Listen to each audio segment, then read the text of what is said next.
G'day everyone, Steve here with a special edition of Expand the Phantom podcast. Recently I attended day one of Supanova Melbourne and was able to interview a number of creators, a fellow podcaster and even a Phantom cosplayer. So sit back, grab a nice cool glass of milk and as always, happy phantoming. Good afternoon everyone, how you going? My name's Ash. I'm Director of Art of Play, a little studio here in Melbourne, and we're here today to talk about the Phantom game. I believe you just saw the trailer, I'm not quite sure if you heard it. We could probably reenact it. What do you think, Dan? I would really not like to do that without the script, but it was really exciting getting to work on it. Yeah. So we're at Sans MC today. So Dan is the official voice of the Phantom for the game. I was super pleased to have him here today. We've still got a lot of time in the recording booth for the Phantom, so things can still go a little bit wrong. But for now, everything is awesome. Dan's done an awesome job with the Phantom, and you probably would have heard his voice then. He's nailed it perfectly. So Dan's going to be sort of our insert MC. We're just going to talk a little bit about the game, what we're doing, when it's coming out, all those sorts of things. I'm going to let Dan ask me a question, put him on the spot. Well, thank you so much for inviting me to be here today, because it's an amazing project to be working on, because the Phantom is one of those characters that has been around for so long and is also such an inspiring character to many of the now classic characters like Batman and any other character that doesn't have pupils in their eye sockets. So I just wanted to ask you if you wanted to tell us about the genesis of starting the game and how possible that was. Like, did the person who owned the rights come to you and say, let's make this game? How did that all start? So we started talking about this project as the pandemic hit. In fact, a little bit after the pandemic hit. We'd just come off 10 years working with Nickelodeon on a bunch of their games. Like ridiculous time frames, extraordinary sort of deliveries. And then the pandemic hit and my son was born at the same time. So it was like, I don't want to do this anymore. Yeah, everything was happening at once and you were like, how can I make my life easier? After having a child. Try and buy a license. So I was just up late watching YouTube and I saw a whole bunch of reviews coming in for the Phantom NECA toys. And I thought, oh, wow, there's people here talking about the Phantom who have never had anything to do with the Phantom before. They didn't know who the Phantom was, but they thought he looked cool. And I thought, that's cool in of itself. I think he's coming back. For me personally, he'd been around for my entire life, but there was this new generation of people interested in the Phantom. So I thought that I would contact King Feature Syndicate after I dug around and found out who had the license. And I sort of prompted them in an email and said, hey, are you thinking about anything like this? Because I've got a pitch ready. I didn't. And so, to my surprise, I got an email back about 3 hours later. This was New York time. So it was like 2 or 3 o'clock in the morning for me. And they said, yeah, we'd love to see something. And so then I had to scramble and write the best 10, 12 pages of my entire life and then present it back to them. So this all happened within a week. And I thought, wow, if it's this easy, like, it's going to be great. And then a year went by and the back and forth between us and King Features, talking about the game more, talking about distribution, talking about who were going to get on board, how it was going to be made, like that all took place over the span of a year. And then finally, I threatened to go to New York to see them in person, and I actually did. And on the day that I rocked up to their offices for a meeting, the contract was there waiting for us on the table. So I'd like to think I didn't have to threaten to be there in person, but I think that might have been the tipping point. Yeah, that's incredible. And it's funny for such a character that is embedded in so many people's brains and being one of the first superheroes that they may have been introduced to. So my connection to the Phantom was that I'd always been hearing about it from my dad, who actually had Phantom #1 in Australia up until Phantom #100. He had them all in physical copy when he lived in a hydro town in Tasmania. And then when they were moving from Tarraleer to Hobart, my granddad told my dad, well, that's just rubbish, better put it in the furnace. And to this day, my dad loves to tell me, how much would they have been worth now if I'd kept my Phantoms? So I think that's kind of interesting for people who've always known about a character. And as you say, a new generation discovering this character is a really huge opportunity for people to learn about this character. When it comes to the actual style of the game, I guess with what we're seeing in contemporary gameplay, we're seeing a lot more 3D, whole world games. What made you want to use the 2D scroller style game?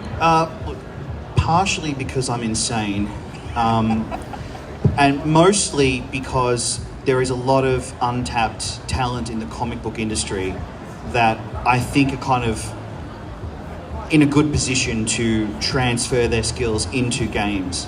And I think it was a recent Hellboy game that came out on the PS4 or PS5, which sort of like it was the end of the line for me. I thought, I cannot play another 3D open world where they try and comic book infuse it with cell shading.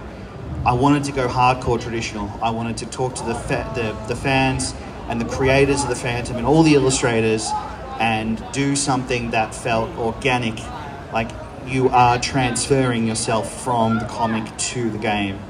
And that process I thought was going to be a lot easier than it was. And I reached out to Anthony Spey in the United States and I said, hey, look, I'm making this game. Can you jump on board and do some conceptual work with me? And he just thought I was a lunatic. He didn't think it was real or was going to happen. I said, no, it's happening. I've got the contract here. I'll show you the contract. So we started developing not only the look of the Phantom and trying to meet that new look versus traditional, leaning much more towards the traditional, going for the straight hand-drawn look. I mean, he was doing everything on paper and it was all being scanned in and then coloured by us. And it just started forming into something that we were really, really happy with. And I am a big traditional 2D hand illustrated guy. I mean, that's my history in design. So I'm comfortable with it. I know that if one of my team members can't do something, I can always step in and have control over the process. So it's a little bit of a control thing going on there too.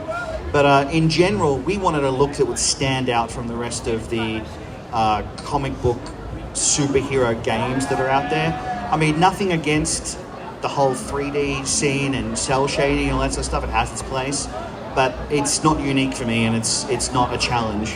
And the 2D stuff is definitely hardcore. So, the Phantom, his sprite sheet, which is all of his animations, it comes up to about 800 hand-drawn frames that make up just the Phantom moving around and punching and doing all of his moves.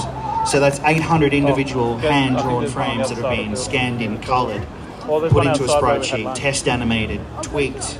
That's just one character. Then we've got Diana Palmer, who's the other character in the game, so she's got another 800 frames.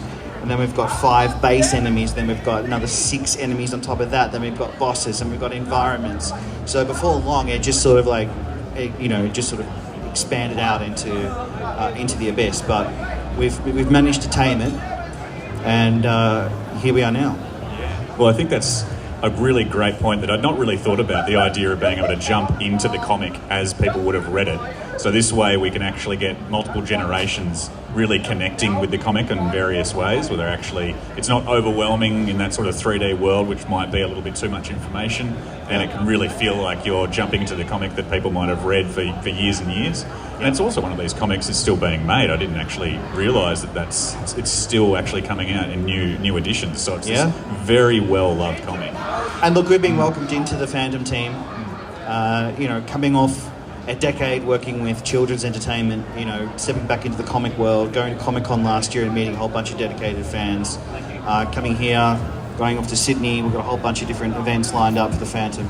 So yeah, the fan base is not the biggest in the world, but they're certainly the most dedicated as far as I'm aware. And I think it's a really, you've got, you mentioned Diana, and I mean, Phantom's also got Wolf and Devil, and there's all of these pieces that are really wonderful that you can bring to the game to add depth.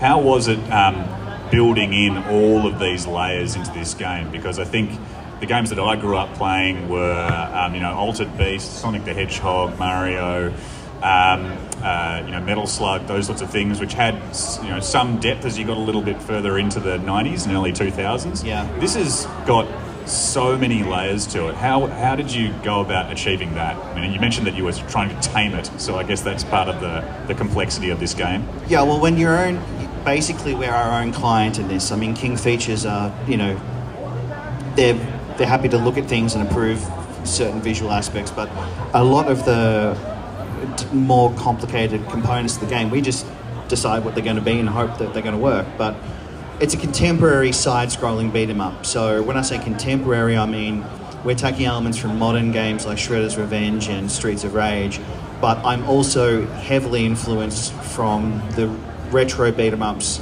I think Final Fight, the original Final Fight, is classic, hands down, grounded, gritty. We didn't want the Phantom bouncing around the screen. We didn't want enemies being able to knocking enemies into invisible elements and having them bounce back so you can do more combos. It feels grounded in the sense that you knock an enemy onto the ground and you can do things while he's on the ground, like stomp on him and slide and things like that. But all the lovely parts of playing a nice game at home on a Sunday. Yeah, but then you've got the element of like who the Phantom is on top of that too. So you want to feel like you're giving him some power to who he is, but also utilize his abilities to just not be an absolute brute, which is what all those games were focused on back in the day. It's like, okay, here comes an enemy, let's just knock the socks out of him. So there's that layer as well, and how to use his guns. I mean, this was a big discussion for us for multiple months. How we use his weapons, because King Features have got their take on it. The fan base have got their take on it, but then none of that really transcends into what he would do in a game. Yeah, well, I guess that's one of the other great things about the Phantom as a character, is it's so grounded in reality, not having mutant or alien superpowers. He's still a man. Yeah. And the guns, you can use the guns. In fact, you can run through the entire game and mow down everyone with your guns. We're not limiting people on how they want to play this game, except for the fact that when you get to the end, you're going to go down a different story path, right? And you're going to be punished for being brutal, because that's not the way the Phantom rolls. So, I don't mind if a 16-year-old kid wants to get on there, pull out his, what are they, not Glocks, What are they, Colt 45s? Colts, and just go to town. In fact, there'll be a cheat code in there to unlock unlimited ammunition. So that's on the cards. So in that respect, we're not limiting players, and that's kind of fairly contemporary, because a lot of the old games in the 90s had everything locked down because you were limited in memory, you were limited in budget and construction and development periods. That's sort of where we're taking it to a different level. And we're also very conscious of the time frame. Like, this is the 21st Phantom, this is the 1930s. So where he goes and who he battles and like the architecture and the vehicles and the weapons that the enemies are carrying and the fashion stylings of henchmen in Sweden. I mean, these are things you don't normally think you're ever going to have to think about, but I've been thinking about them a lot. Yeah, well, I think that's also that was a very specific choice that you had to make with the Phantom, back catalogue. You've got, Phantom 2040. You've got all of these, different generations of the Phantom. Was there a specific reason you went with the 1930s Phantom? The 21st is a classic, and that was the easiest to get across the line with King Features. So we went with that. I mean, there's no question. I mean, we also want, we still want to get Billy Zane involved in it as well. So I think he, fingers crossed he can make a guest appearance. So that was just the era I grew up with. That's just what I loved. It made sense to transition that Phantom into the game space. We've had the Phantom 2040 on the Super Nintendo. So I figure that Phantom's had his moment to shine. It's now the 21st. So I think we've got a few screens of the game. Some of these, if you're part of our social media, you would have seen them. But I figured I'd just sort of go through them quickly and kind of explain just a little bit about them. If you want to ask me questions about anything you see. Yeah, sure. Yeah. Okay, so before you move on, so see that, is it a Land Rover Defender or an FJ40? Are you going to be able to beat that up like you could in Street Fighter, yes, the you original can. one? Oh, Yeah, great. yeah, Oh, yeah. then I'm sold. I'm Multiple getting a copy. vehicles in the game do become... Now, this is another quick point, actually. I didn't want the Phantom just walking up to random vehicles and punching them, right? It's not how the Phantom would operate. So there has to be a reason why he's attacking random inanimate objects, right? So with the Jeeps and with the enemy cars, there is always... the Jeep, there are trapped animals inside it, which are freed. And in later episodes where he's fighting the Mafia, there's weapons and things that he's basically seizing or stopping them from using. So, yeah, there's always some logic behind everything in the game, even though you could argue it's just a classic beat-em-up. So, yeah, so here we're seeing everything here is hand-drawn. There's no 3D elements, all painted here. It's just a classic pose of the Phantom laying into one of the thugs. These three characters are part of our 5 Sing Pirate thug group that appear in all the levels throughout the game. They're just there to, make your life difficult. This is actually a mock-up screen, so you can see that before our illustrators and animators go in and add all the extra fine details, we'll just Photoshop some random things in there, not random things, but things we're going to have in the game. Like we've got these little bombs that are being dropped down from a Sing plane. So they start off like that, then they get all hand-drawn. Here we've got the Phantom performing his signature skull ring punch against one of the larger henchmen. And we've got a little monkey male character here who appears to show the Phantom when it's time to move on to the next battle. This is one of our mini boss battles here. This is the first one, actually. And you've got Devil and Hero as well. Yep. So for this, the game in itself is going to be 2-player, so 2-player couch co-op. And during some of the boss battle levels, both players will play as one entity. So, and this is kind of a little bit of experimental stuff here, and we're expecting a little bit of flack from the true hardcore beat 'em up players. But in this case, if you are Diana, you will control Hero, and if you are the Phantom, you'll control the guns. And so, one controller for each character still, but you're basically half of the entity. So here we've got the Phantom on the rooftops of India during what appears to be a monsoon. Lots of stuff going on here, interactive elements, pigeons who are deathly afraid of you will fly off when you approach them. Little things like that. Amazing colour work there. This all takes place at sunrise. So some great colour work there by Brandon Crampton, who does all of our colours. This is just further on the stage. Those chickens have come down in size. They're a little bit... this is pre-hormones, I think. But still. Yeah, this might be GMO chickens. We've got back to non-GMO. Yeah, definitely. But also some awesome moves there by Diana.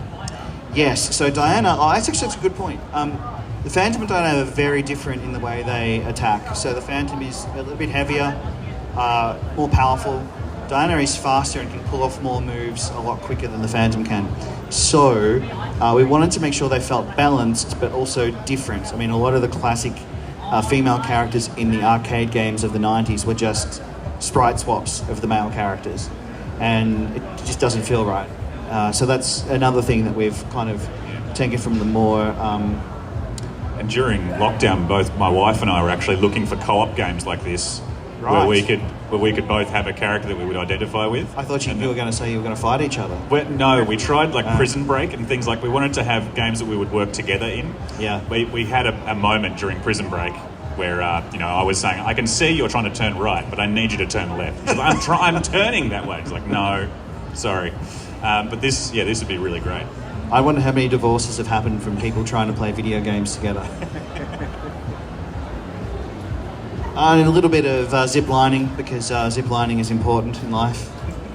And here we have the Phantom. There's a few different moves you can do with your guns. So you can shoot forward, you can shoot any directions, but you can also shoot in both directions because it's just cool as hell. And here we have the last scene, I think, of India, which is Phantom versus some guys on motorcycles. Again, motorcycles are picked from the era. Everything is accurate as we possibly can to the 1930s, within reason. And here we have the Phantom taking off his classic trademark Kit Walker trench coat, hat and sunglasses. He's given up trying to play nice guy, and he's about to take out some guys on top of the Orient Express, actually. So this goes to the costuming we were talking about before, like the Swedish assassins you see there with the hatchet. How you would have a henchman look in the 1930s from Sweden was going through a lot of fashion catalogues and a lot of black and white photos, but black and white photos don't really give you the colour. So there's a lot of things going on in the background there, just trying to make it look period accurate-ish. So how many locations do you end up going to? You're not just contained to Bengala. You've got India, Bengala. So we start off in Bengala, then we go to India. Mm-hmm. And then we're off to Sweden. Yeah. And then from there we touch base in Australia.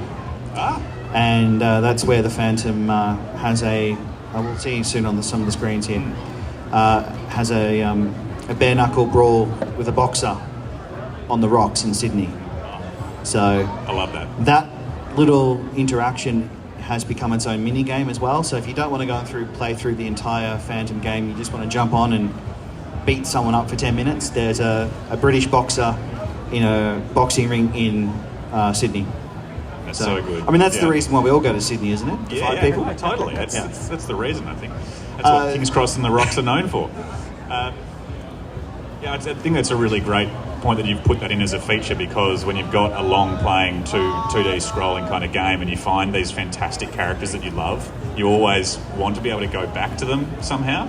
So that's a great functionality that you built in there, so you can keep playing or beating up your favourite arch nemesis. I don't think we've announced so far what the last level of the game is, but I'm happy to announce it here, just because I haven't had any breakfast or lunch and I'm a little bit delusional.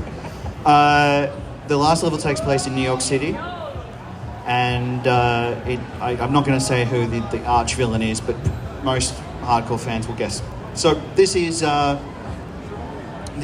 one of the rivers in Sweden, Stockholm actually. And the Phantom is up against an arms dealer who is trying to escape on a boat. This is the one scene that I wanted to take from Indiana Jones and the Last Crusade. I love those boats, those classic 1930s speedboats. They're gorgeous, and to see them being destroyed is amazing. So this is another example where you've got 2-player couch co-op, one person's driving the boat, one person is shooting. And here's our fight with Baz, the British boxer. Now, as you can see up in the background there, the henchmen know when to step in, when not to step in. So Baz is a very traditionalist kind of boxer. Once he knocks you down, he goes up into the corner for a cup of tea. So he's got quite a bit of personality. So I think that's all the screens we've got for today. What time we've got 5 minutes, so maybe we might pass over to the audience who, if anyone has any questions. Can we start with the Phantom over here and just acknowledge how awesome that costume is? Yeah, great. Thanks so much for coming in full Phantom costume. It's awesome.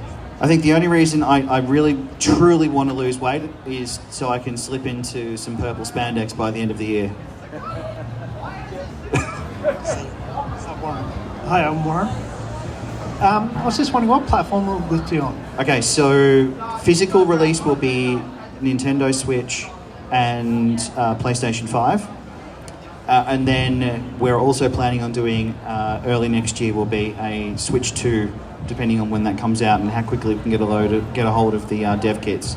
Digital will be Steam, Switch, PlayStation, and Xbox is pending, but most likely Xbox.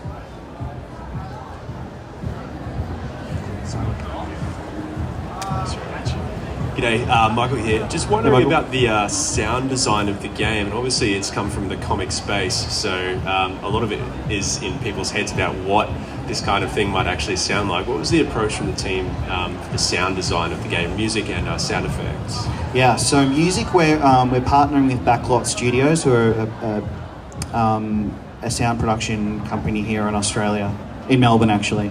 And they've done a lot of TV and a lot of film.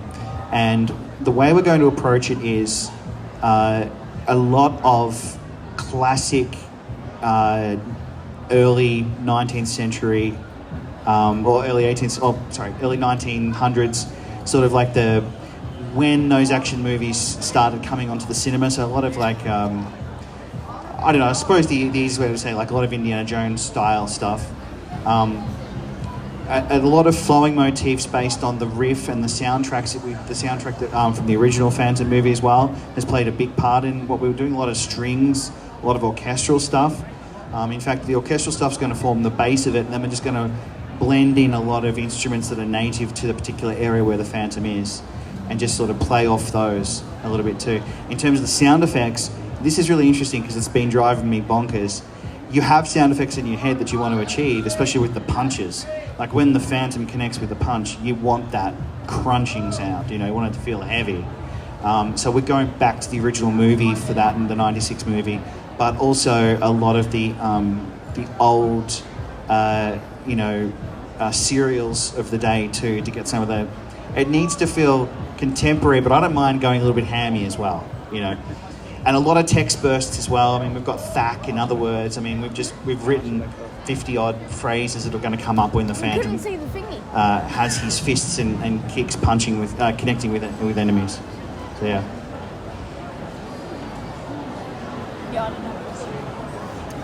Scarlett, and what's your favourite Phantom story? Favourite Phantom story? Oh man, I'd have to go back probably to the 80s, late 80s. I can't even remember the whole storyline, but I think probably what impacted me the most in terms of the storyline was the original movie, except for the skulls. I just wish there was a different angle to the supernatural. To be honest, I like the stories where the Phantom doesn't even come out as the Phantom, the Kit Walker detective stories, especially the ones where he's hanging out, predecessors are hanging out with Benjamin Franklin. I thought that was really cool. I love the historical side of things. When we were doing the trailer for the show, for the game, we wanted to pick different period pieces that the Phantom has been in and have them recognisable. And I just wanted to have the Phantom flying a kite with Benjamin Franklin, and that whole America Civil War era too is fascinating. So but generally speaking, the detective stories I like the most, which doesn't make sense because then I went and made just a straight up beat 'em up, and I could have made a detective game, but I guess I just like both halves of the character. But definitely the movie. I will fall on my sword on the movie. I think it's awesome. Hey mate, you showed from history the previous Phantoms. Do they play a part at all in the game? Is there any cutscenes including those? No, this is an emotional story centered around the 21st. Yeah, it's all about him. He does make some. Well, I say that, but it's weird. I'll give you a 30-second explanation of where I'm trying to go with this. So, when you're a kid and you see the Phantom's great because he's the hero, right? He beats up enemies. He's got guns. He's cool. Then you get a bit older, and you have a child yourself, and you see the strength in the Phantom is his family and the generational side of things. So I think when it came to writing the story with Matt Kime, I started off, let's think about all the cool things, and then where we ended up was the generational side, the family side, and the emotional struggle that would take place given a certain set of circumstances. So I think that's probably the best takeaway from that, without giving away the story. But we are tempting the Phantom to get angry and to lose his cool with the gameplay that we're playing. So there's a little bit of layer. I'm not saying it's like super deep. It's a comic book game, but there's enough depth in there for people to say, okay, that's cool. I hope.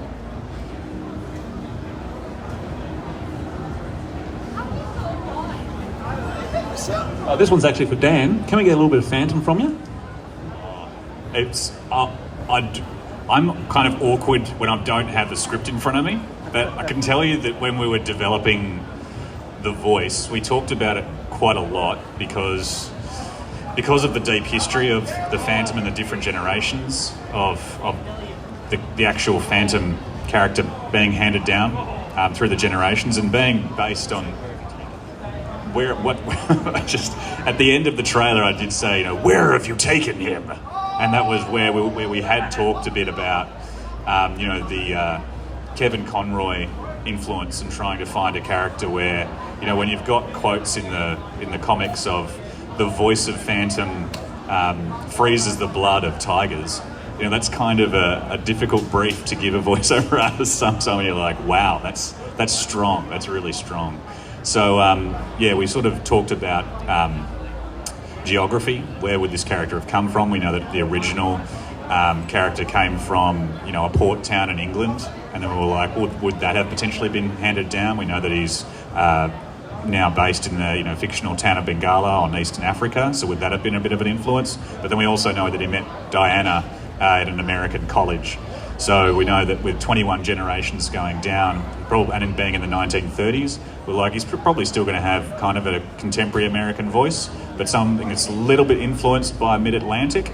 And that's also where I would say that Billy Zane did an incredible job on the voice during the movie, where it's not really hammed up Mid-Atlantic like Cary Grant. It's still, a very strong American voice, very much like, Kevin Conroy and Billy Zane. So that's what we've sort of been trying to use as a reference. Thanks, Stephen. Well, I think that's it. I think we've hit our time marker, have we? Yes, we have. Yes, we have. We'll also play the trailer again as we finish. Okay, cool. I'd like to thank everyone for coming out today and listening to us waffle on. Sans MC. And check us out, thephantomgame.com. Come and check us out on social media. We're going to be doing a bunch more events as the game gets ready for launch at the end of the year. Come and see us in Sydney if you're around. We're going to go and do all of this stuff in the States. It's going to be pretty epic. But yeah. Say hello. Email us. Thank you.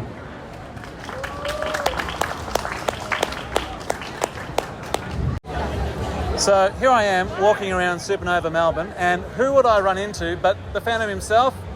Well, Phantom cosplayer himself, Chris. Hey, Chris, how you going? Not bad, yourself? I'm doing really well. So you're sticking out like anything here, mate. You're the only Phantom cosplayer that I've seen, and I've been to a couple of these things now. What inspired you how'd you make the get-up for starters? Let's go with that. It was a bit of a rush job, unfortunately, so it did take me about a week to make. I don't even know where to begin with it, to be honest. Yeah. I just wanted to base it off, obviously, the Phantom. I want to update certain components of it. So I've got black side panellings on my sides, which have like a hexagon pattern to it, that's along with on the wrists, just to try and give it a bit more updated look. Yep. Been a Phantom fan for... I don't know how long, passed from my dad to me. Same with his collection, actually. So I've got a whole heap of his comics that I'm still going through on a very, very slowly. Collectibles, rings, and all that type of stuff. You talk about your rings there, mate. They look awesome. I wish I could take credit for making these ones. These ones I actually got off Etsy. Yeah. Can't remember the guy off the top of my head, unfortunately. He does the skulls of Tuganda from the Billy Zane Phantom movie. And he usually throws the rings in as a bonus for it. message him to try and find out whether I'd actually be able to get the files off him just to the rings. But he spent a lot of money on making them, so he's like, unfortunately not, but he's more than willing to sell me a pair of them, and got them done through that. Just got them as plain resin, and then I've actually done all the colouring, weathering myself. Oh, rightio. Yep. So you coloured the rings yourself? Yes, so I've done all that myself. Oh, right. And what about the cowl and the mask here, mate? So again, the mask is again another Etsy file. I'm sorry that I don't know the creators' names for these things. It is made out of a flexible TPU filament, which is an absolute pain in the ass to work with, unfortunately. The cowl itself, this one is probably about the 4th, 5th or 6th iteration of it. Absolute pain in the ass to try and design and make. This one I'm quite happy with. There's still things that I'd change on it, but the overall effect still works quite well. Oh, I reckon it looks awesome. Same sort of material that you got the body? Yep, so it's just a stretch fabric. Unfortunately, the colour for this one I think is wine. It's what they've actually called it, so it's not directly the type of purple you would expect for the Phantom. I think it works though. Yeah, so with the cowl, it's actually got like a neoprene fabric underneath, which is basically like your wetsuit type material. Oh, yeah. And then I've used the same purple fabric just over the top of it to obviously keep the same colour aesthetic through the whole thing. Cool, awesome. What else? Oh, the belt buckle. 3D printed again. So that one's just a PLA filament that I've used for it. So I printed that one off myself. Again, getting the files off Etsy. So Etsy's the place to go, by the sounds of things. yeah, for this type of thing, it definitely is. It's very hard to actually try and find Phantom things anywhere, and a lot of the things is either trying to make it from scratch, or if you can find something online, it's really expensive to make. Yeah. There has been a belt buckle online that I have seen that's fully made out of metal, proper sizing from the Billy Zane Phantom movie. But it's very expensive to get, and yet alone to ship back down here. Yeah, fair enough. Well, great to meet you, and I reckon you look $1 million. Thank you very much. Good talking to you. Yeah, likewise. G'day everyone, Supanova continues, and now my guest here is Maria Lewis. For those of you who may think, why does that name sound familiar? She ran that other Phantom podcast. I forgot what. Phantom Never Dies. Phantom Never Dies. And don't say Dies. other. We were a limited series, babe. Completely different ball game. You guys have been going for years. Anyway, lovely to meet you. How's your Supanova going? Oh, it's been great, to be honest. The last time I did I've had 3 books come out since the last time I did a Supanova. So it's always interesting if you've had a bit of a gap between tours. So I've had an Assassin's Creed book come out, a Marvel book, and a slasher in between. So it's always really interesting because you're chatting to fans who are like, the Assassin's Creed people are super loyal and diehard, the Marvel people are super loyal and diehard, and the slasher people are super loyal and diehard. And sometimes there's crossover, but often there's not. But it's always like, there's always a portion of the fans, like PH fans, that come in there as well. And so it's just really interesting. And my short film was playing here at Supanova, so it's fascinating. I don't know, it's just always interesting because it's just yarns. People come up and you just have chats, and 9 times out of 10 you never know what the thing of yours is going to be that they want to talk about, or if it's just storytelling in general, or like some weird TV show that you wrote on 4 years ago that they're like, oh, I rewatched episodes of Firebite or whatever. It's awesome. I love doing these events. Well, mine was pretty obvious, going by the shirt. I know. Well, for listeners who don't know how we met, I didn't know who you were. And you were just like, had walked up to the booth, and the friends that I were with, like, I think that guy's here to talk to you. He's wearing a Phantom shirt. And that's usually how I know, is I have a little old jungle saying tattoo. Oh, look at that. But even in the font. Yeah. Of course. Hello. We're not amateurs. So you can't have a Phantom tattoo in Comic Sans. But like, you'll have people come up and you'll see like a little pin, or like they'll be wearing a skull ring or the good mark or something, and you're like, oh, amazing, that's a Phantom person. Yeah. Great. And we did a Phantom panel here, I think it was 2021 or 2022, I can't quite remember, but that was really fun, because it was just a bunch of different Phantom people, some artists, some writers. I'm neither, but I had worked on the Phantom show, so it was like a mix of people, and it was really like a small crowd, but like a really enthusiastic, keen crowd. When you say the Phantom show, you mean the sci-fi series? No, the Phantom Never Dies. Oh, yeah. Yeah, I don't want that smoke. But I say, oh, hello. Yeah, I mean, they're hard. We tried to track down a bunch of people who worked on the Phantom Sci-Fi show to interview for the Phantom Never Dies, and that was truly one of the hardest. Like, we never got anybody. Yeah. It was one of the hardest things to track down, and considering that, you know, we got Valerie and we were speaking to all kinds of people, and Sai's always up for a chat, which is so awesome. But they were impossible to get in touch with. Everyone's washing their hands of it. I know, kind of. To be honest, like, I've worked on things I'm not proud of too, but the idea of a parkouring Phantom, where it's like, I think the thing that's exciting about the wave of comic book stuff now is people aren't ashamed of what makes the comic book characters the comic book characters. Like, we all remember as X-Men fans watching the Bryan Singer X-Men movies, and they were making fun of the costumes and everybody had to look like they were in the Matrix, right? Yeah. And you're like, man, we'll never get to see a movie where they're wearing their comic book accurate costumes. Now, not only have we had multiple movies of that, we've also got an X-Men 97 series back that's as good as the original, if not better. That the stuff that's like not ashamed of the character, and you know, that's the thing with the Phantom, is like, it's so old school and it's from a different time, and there are not many characters from the Golden Age. He's even pre-Golden Age, really, but that exist anymore. So I just want to consume Phantom content where they're not ashamed of it, you know, or not making fun of it, you know. Like, you make fun about a white guy in the jungle, but like, no purple ever. I'm like, what's wrong with purple? Purple's amazing. It blends so well in the darkness. Yeah, in the jungle. Well, whatever. We know the historical origins, but it's, you know, it's interesting. Yeah, it's great.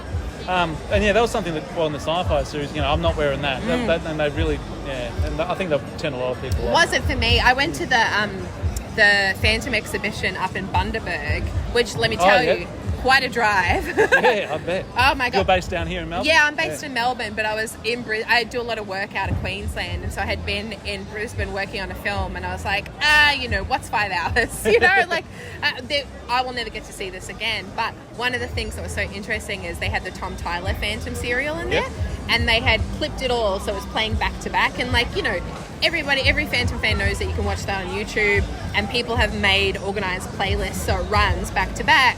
But it was in a screening room, so, and now it was like nearly 6 hours in total. So like, if you had a whole day to clear, maybe, but even just getting to sit there for like half an hour and watch that, I found it so compelling. I think it's such a good film. Like, I think it's really impressive, even though it is the 40s and there's lots of stuff that is aged. But you compare that to the sci-fi Phantom, and like the heart of the 1940s Phantom serial, much more like earnest than the parkour one was a bit like, what if we try and make the Phantom the Dark Knight? And they are completely... You can't do that. And Batman copied the Phantom. Like, let's be exactly real. Right. That's you know, exactly anyway, right. We don't need to get into a beef with the Batman fans, but you know what I mean. We like Batman, but we all know the Phantom's better. Yeah. Or just different, you know, different stuff.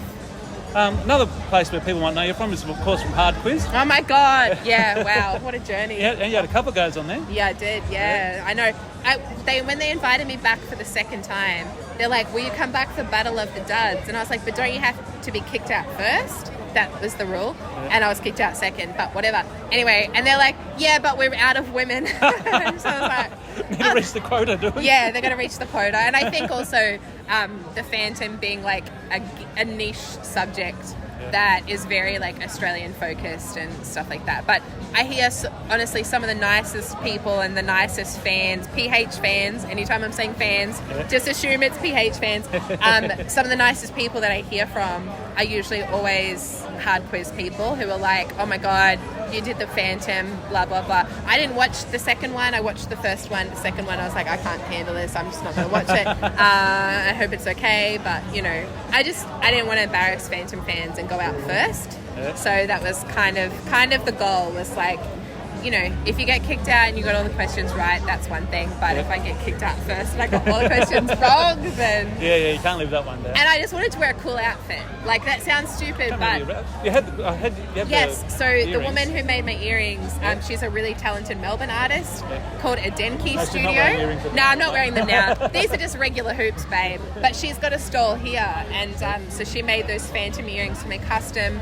and I had a friend of mine paint Phantom nails. Oh, yeah. So it was just like the little things where it's like there's so many ways to express your love of geekiness or your love of a character, and I wanted to like have some cute earrings, have some cute nails, you know, wear a full purple suit, the whole thing. Why not? Yeah, exactly. Actually, have you seen? There's a Phantom cosplayer out here. There is. Yeah, He came by before. No, I just like yelled out, "The ghost who walks!" And he was he couldn't see very well with the mask. He was kind of like looking around. But there's I have quite a few friends who do really brilliant Phantom cosplay. Yeah. That is I love the movie costume because I love all the symbology from the different cultures that's worked into the costume design. I think it's really clever, and it's such a nice wink to like all of the Asia Pacific fans, because the Phantoms mean so much to people who are from Pacifica backgrounds. So having that iconography like worked into the costume was such a nice way to like wink to it, without having to set the film in, you know, Papua New Guinea or whatever.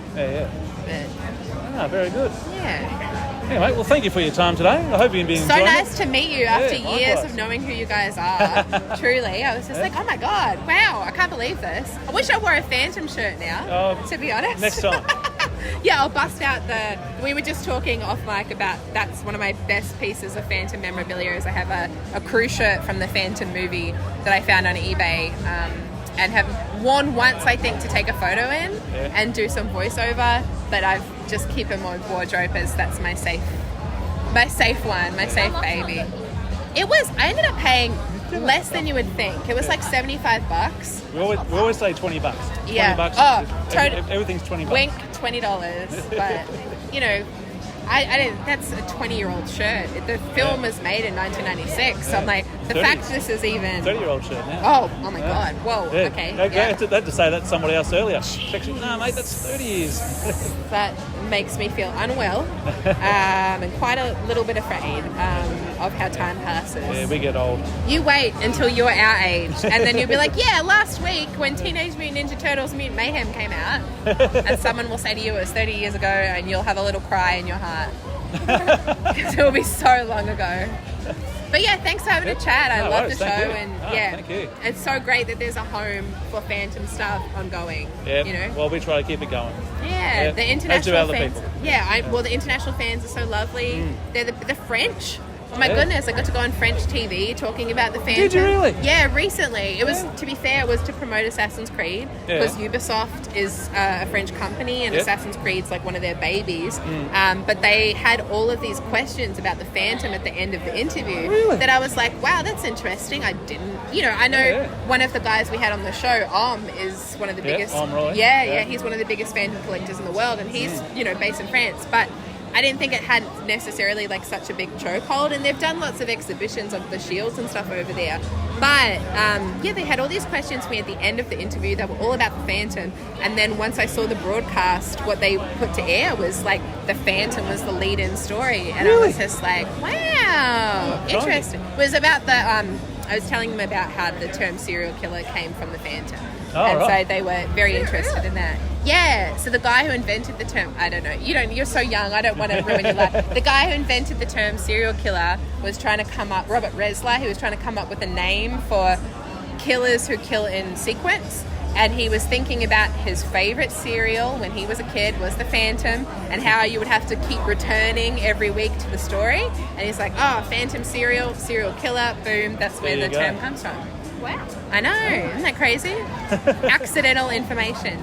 I was rereading his book, and that information had never clicked. I think I was maybe too young, and then I was reading it in research, just for general, a different series that I was working on for AMC, and it was about serial killers, and I was reading that, and I was like, whoa, the Phantom is everywhere. But that's the beauty of pop culture, isn't it? It has its tendrils everywhere. Yeah. If you don't find the Phantom finds you. The ghost will walk anywhere. Anywhere you go, he'll find it, He's everywhere, he shames the lightning. I think I've lost the metaphor here, but, you get the general vibe. But, Oh, yeah. Well, thank you very much. No, thanks so much. Cheers. Okay, Supanova continues, and here I am with, how can I pronounce your surname? Ken? Ken. Yes, Ken. Ken, and what's your surname? Oh, surname. I know to say the first one. Don't call me sir. I was going to say. Stacy. It is Stacy. Ken Steacy. Yeah. All the way from Canada. And where would Phantom fans know you from, Ken? I suppose I'm best known for a couple things. One, I did some Iron Man comics for Marvel back in the day. I also did 16 issues of Astro Boy, done a number of graphic novels, most recently one called War Bears with Margaret Atwood, who, writer, author of The Handmaid's Tale. But I've been drawing comics. This year is my 50th anniversary of being a professional comic book artist. Crikey, you don't even look a day over 45, and you... You silver-tongued devil, you. Very good. But back in the 90s, there was a collector card series of the Phantom that came out. Yep. And I think that's where we saw you first. Well, that's where I saw your work first anyway. I was approached by the publisher, and I thought, wow. I mean, I knew the Phantom. I was not a huge fan of comic strips, but I knew Mandrake and the Phantom and, a lot of those characters. So the opportunity, I would love a challenge. So the opportunity to do a character that I wasn't that familiar with was great fun. So I did this illustration, and I almost had a brain fart or something, because my pet obsession is aviation. My dad was a fighter pilot. So I had him climbing into the cockpit of a jet plane, and the planes are flying a couple more in the background. Yep. And for some reason I was obsessing with an American bomber called the XB-51, because it's a cool looking plane. And when I finished it, I thought, okay, that's it. And then somebody, I was very happy with the way it worked out, and became part of the card set, and that was all good. And then I can't remember who, but somebody pointed out, it's like, how come they aren't Phantoms? Like F4s, McDonnell Douglas F4s, and I went, dope slapped myself, and thought, wow. So, fast forward to a few years back, my pal Duncan Monroe shows up in Calgary, hit it off right away. He's a great bloke. And told him this story, and he said, well, how about I commission you to do it and do it right? And I said, you're the man. So I did. So I did him a black and white sketch. And then when the show came up, I thought, I think people would like to see that and really give me an opportunity, because I really love doing illustrations like this, to actually really do it right. So I did the full color illustration, which is, the print that you see before you. Yeah. So I'm very pleased with how it turned out. So yeah, well, thank you. I hope all your fans are too. Yeah. And you're at the Gold Coast as well? Yes. Yeah. Yes. Are you and I'll have the print there, so yeah. Yep. Sydney, you doing the rounds? No, just these two. Yeah. So you were asking earlier about the connection with Australia. My great-grandfather, Digby Frank Denham, was the Premier of Queensland from, I think it was 1911 to about 1913 or 14, something like that. So after Gold Coast, I'm going to poke around Brisbane a bit, which is where he was from, and see what I can find out about him. The house he built in the late 19th century is still there. Yeah. It's on Denham Street, which is named after him. Named after him. So I'm going to go bang on the door and say, cheers. My great-grandfather built this house. Can I come in and have a look around and see what they say? Yeah, come on in. Why not? Well, from what I know of Australians, they probably will. If it was in America, they probably... Yeah, exactly right. So here we go. With the stubble. Anyway, good. so really looking forward to it. But no, it's been a great show, and is this going out like today? Oh, it won't be today. I've got a few who I've interviewed, so I'll patch it all together. And yeah, so hopefully this week though, which will be nice. Okay, excellent. So yeah, everybody, you heard that? Come on up to Gold Coast. Yep, come and check out Ken at the Gold Coast, and get his print. Or not just Phantom. You've got X-Men, you've got Astro Boy, like you said. You worked on was it 16 issues? Yep, Ghostbusters, real Ghostbusters, Darth Vader, and War Bears, which is the comic I created with Margaret Atwood. Very good. From The Handmaid's Tale. Yep. Yeah, excellent. Well, lovely to meet you. A great pleasure. Thanks so much. You've been enjoying Melbourne? Have you been here for a little bit longer? Yeah, I was here for a few days. Yep. National Gallery is awesome. The Shrine of Remembrance, everything has been spectacular. I don't know why I waited so long to come down here. Oh, that's what everyone says. Yeah. And you're here in where we are? April. Coming in the summer, it's a little bit nicer. It's funny because, of course, we're just going into our spring, and you're just going into your fall. Yeah. So Anyway, Very good. I'm not sure who's got it wrong. It's one of us. It all works out in the end. All right, lovely to meet you, and hope you enjoy your stay here in Australia. I sure will. Thank you. Thank you. Cheers. All right, Supanova continues, and I'm with Phantom cover artist Lily McDonnell. How are you going there, Lily? I'm good, how are you? Very well, thank you. How's your day been good? Good, busy, very good. Everyone's been lovely. Oh, that's good to hear. And making some good sales, so can't complain. It's been very nice. Many Phantom fans? A few actually. I signed a couple covers, so that's nice. And someone asked if I was going to do more, and I'd love to. Yeah. I haven't been asked, but I would love to do more covers. We'll be shouting for it because I thought that was a great cover. Thank you. But you've only done one Phantom. Yeah. But what else would people know you from? I've done the Marvel Tarot deck, which came out last year, official Marvel Tarot deck, and also last year I did character design for the Critical Role new role-playing game, the rule book for Candela Obscura. I did the character cards for that. Ah, very nice. So I'm very, very proud of. Yeah. Oh, nice. You got a few different. I'm assuming tarot style is the way to.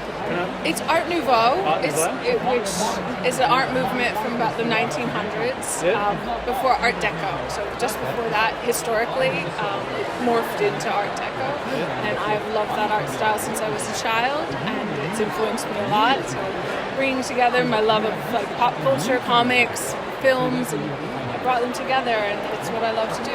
Excellent. Now, see, you got Superman and Catwoman and Zatanna. Is there a Phantom one of the version? No, I have an official Phantom print that I did do as part of one of the folios. Oh, yes. I did that. Yep. But that's sold through them, so I don't have one. Don't have one of those. Well, that's unfortunate. Yeah, I suppose I could do a fan art one of my own, and that could be fun. Yeah. But I was very proud of that poster. I think that turned out well. Excellent. I don't have any of those folios. I better get myself. It's nice. There's a range of artists included in each one, and it's lovely. And it runs through the different sort of styles of Phantom. So some are very classic and some are very modern. So it's nice. I think it's lovely. Very good. So, I hope you're enjoying your time here, and you've had a good day, and hope you have a good day tomorrow. Thank you, and you too. Thank you. Right. Cheers. And I'm here with Lauren Marshall. How are you, Lauren? I'm good. How are you? I'm very well, thank you. And it's talk actually, we'll say continues, but really the day's wrapping up. How's your day been?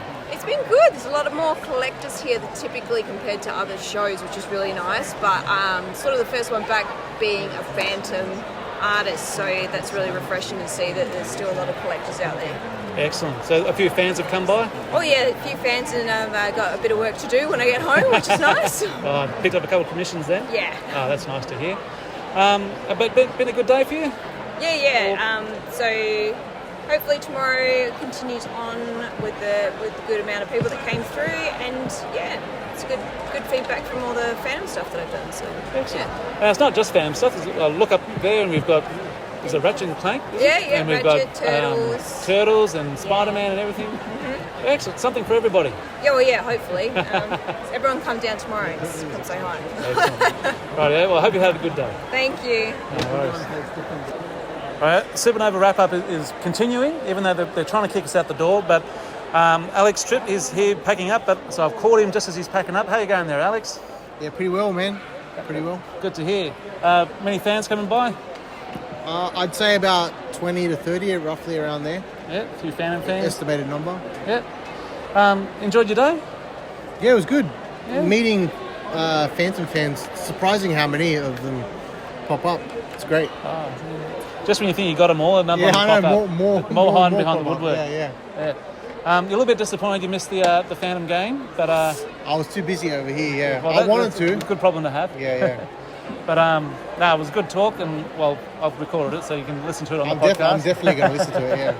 Yeah. Very good. The voice actor did come over, say hello, and he bought a couple of prints, a couple of my comic books. Oh, so. Excellent! I got him to say something in the Phantom voice too. So. Oh, really? Yeah, awesome. So that was handy. Yeah. It's a good voice. Yeah, voice good. Yeah, good voice for the Phantom. Angry fan chills the blood. Exactly. Yeah. Anyway, back again tomorrow, I suppose. Yep, exactly. Yeah. Hope it all goes well for you, and catch. You're going up to the other cons. Gold Coast next week, and then June I'm back here in Melbourne. For Oz Comic Con? Yeah. Excellent. Hopefully I can get to that one as well. Yeah, it would be good to see you. Yeah, likewise. Right, have a good one. Thanks, man. Cheers. Brio, I think this might be the last one for Supanova, and last but definitely not least, one of the greatest, Jamie Johnson. How are you, mate? Voiceless. Voiceless. Must have had a big, busy day. It's been awesome, mate, and really good to see you guys, and look forward to doing it all again tomorrow. Excellent. Well, I hope you get you rest that voice and get an early night. Not too many liquid refreshments to keep you going. Going straight to bed. Going straight to bed. Look, he's just reached the big 4-0, and he's got no staying power anymore, this man. But, no stamina. But it's great to catch up with you, and hopefully we get to see you do another cover. Mate, would love that, absolutely. Yeah, fantastic. All right, catch you later. Thanks.